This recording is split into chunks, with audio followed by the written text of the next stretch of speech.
Al estudiar la ética, no solo debemos plantear, por un lado, el objeto material de la misma, que serían propiamente los actos humanos, sino también plantear el objeto formal de la misma, ¿sí? Y en este caso, el objeto formal de la ética es la moralidad del acto humano.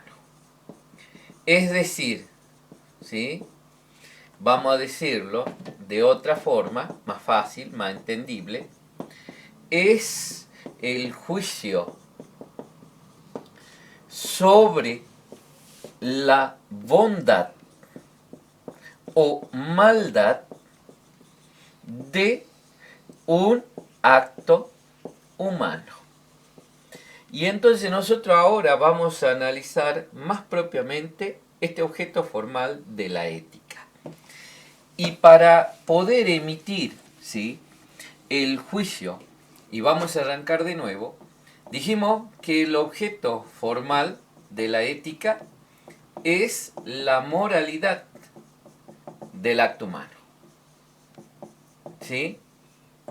Es decir, el juicio sobre la bondad o maldad del acto, ¿sí?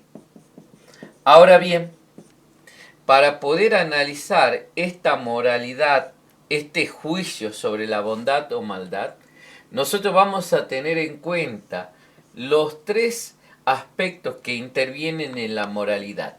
Por un lado, el objeto, por otro lado, las circunstancias y en última instancia, el fin. El objeto es la acción considerada en sí misma, tomada bajo una consideración moral. Las circunstancias son los factores o modificaciones que afectan al acto. Y el fin es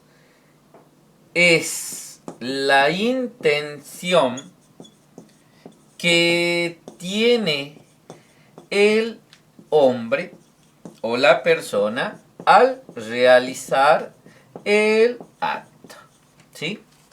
Entonces vamos a analizar cada uno de estos aspectos que intervienen en la moralidad del acto humano. Comenzando propiamente con el objeto, ¿sí? Y vamos a ver, el objeto, dijimos que es la acción considerada en sí misma, ¿sí?, pero tomada bajo una consideración moral. ¿Por qué hacemos esta distinción? Por ejemplo, jugar al fútbol. El objeto, la acción, jugar al fútbol. Pero no puede tener ninguna consideración moral, ¿sí? Entonces, en ese caso tenemos que ver. Ahora, ¿por qué es fundamental el objeto? Porque la moralidad, ¿sí?, de un acto depende principalmente del objeto, ¿sí? Esto es fundamental que hay que tener en cuenta. Por eso señalamos lo siguiente. Si el objeto no tiene moralidad, ¿sí?, la recibe del fin, ¿sí?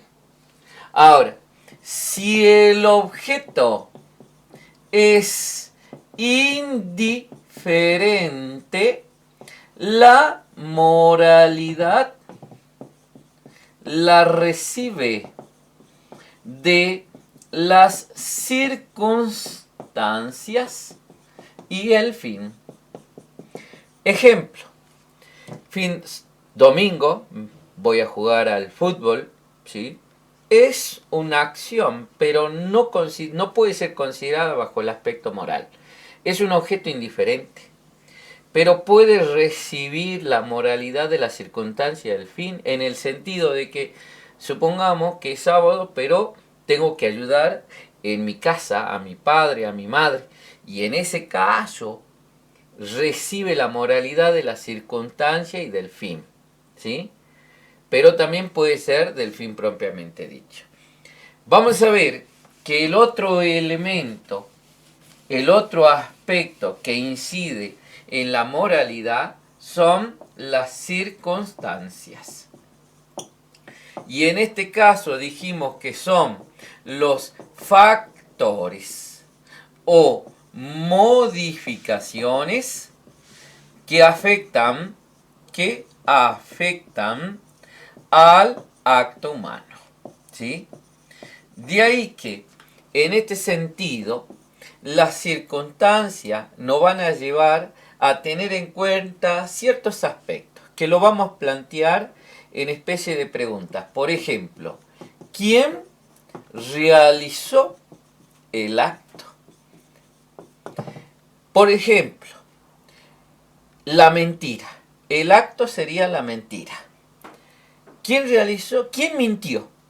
No es lo mismo si el que mintió es un niño a un adulto. Es más grave la mentira del adulto. ¿Por qué? Porque el niño recién se está formando en la moralidad. En cambio, el adulto se supone que ya se formó en la moralidad. Entonces es más grave. También la pregunta, ¿cuáles son las consecuencias o efectos del acto? ¿Sí? Si para mentir o al mentir dañó a otra persona o inculpó a otras personas. Entonces eso también hay que tener en cuenta. Por ejemplo, ¿qué cosa? Y en este sentido vamos a decir la mentira. La cosa sería el objeto, la acción. ¿Sí? ¿Dónde? También nos preguntamos. ¿Cuándo? ¿Sí? ¿Con qué medios? ¿Sí?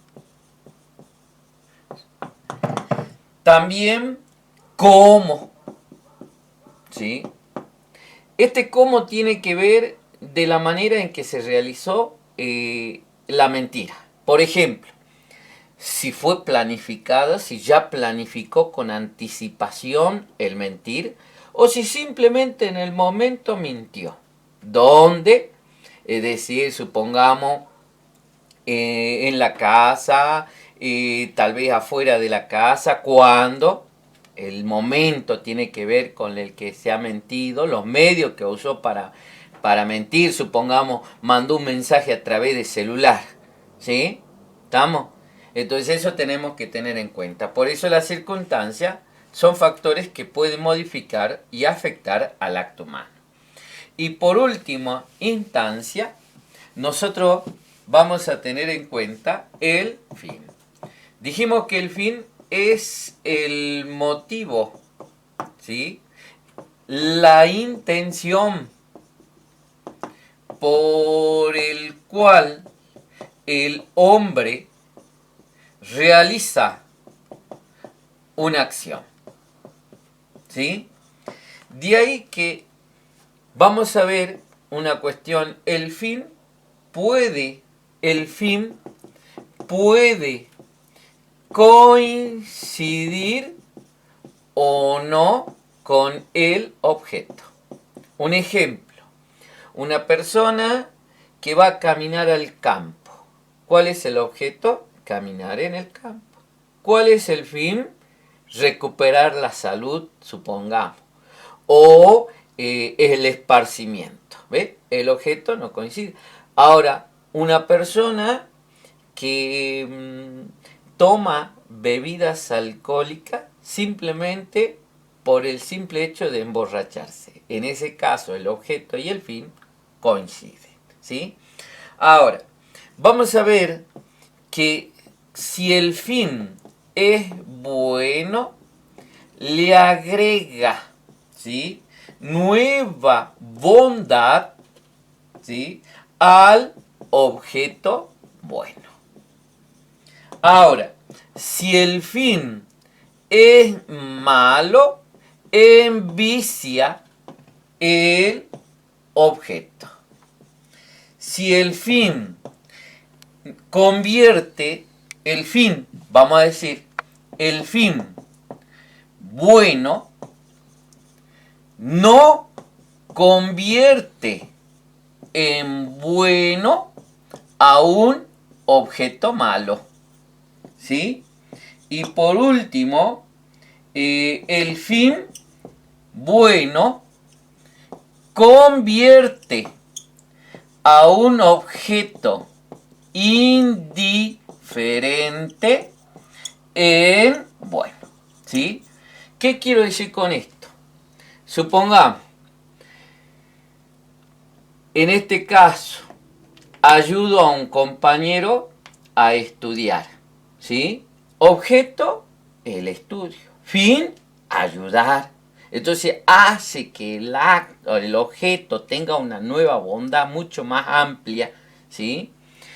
El fin malo envicia el objeto. Supongamos, ayuda a una persona a cruzar la calle, pero la ayuda a cruzar no por una cuestión de solidaridad, sino lo hago para que todos me vean. Y en ese caso el fin es malo y ya envició el objeto que era bueno, ¿sí? Ahora, el fin bueno no convierte en bueno un objeto malo, ¿sí? ¿Se acuerdan esa famosa, dice Robin Hood, que robaba para ayudar a los pobres, ¿sí? El fin era bueno, pero el objeto es malo. Y que el fin sea bueno no quiere decir que el objeto va a ser bueno. El objeto va a seguir siendo malo, ¿sí? Eso es fundamental, ¿tá? Por eso hay gente que dice mentira piadosa, como si la mentira piadosa no fuera mala. Y es mala, porque la mentira es mentira. Si el fin es bueno, pero el objeto indiferente, el fin hace que el objeto sea bueno. Como por ejemplo, comer. Si yo estoy comiendo, el fin, recuperar, mantener la salud, ¿sí? El objeto indiferente es comer, ¿sí? Entonces eso es lo que tenemos que tener en cuenta, ¿sí? Fundamentalmente, por eso, que a la hora de calificar un acto como moralmente bueno o moralmente malo, tenemos que tener en cuenta el objeto, el fin y la circunstancia. Para que el acto humano sea moralmente bueno, el objeto tiene que ser bueno, el fin tiene que ser bueno y las circunstancias tienen que ser buenas. Con que uno de los tres elementos que hemos planteado ahora sea malo, ya se envicia el acto humano. Pero recordando que la primacía de los tres elementos viene dada por el objeto, ¿sí? Porque si el objeto es bueno, tanto las circunstancias como el fin van a ser buenas. Pero si el objeto es malo, ya la circunstancia y el fin serán malas. Ahora, si el objeto es indiferente, tendremos que ver cómo será el fin y cómo serán las circunstancias para otorgarle a ese objeto una moralidad, ya sea buena o sea mala. De esa manera hemos desarrollado el objeto formal de la ética.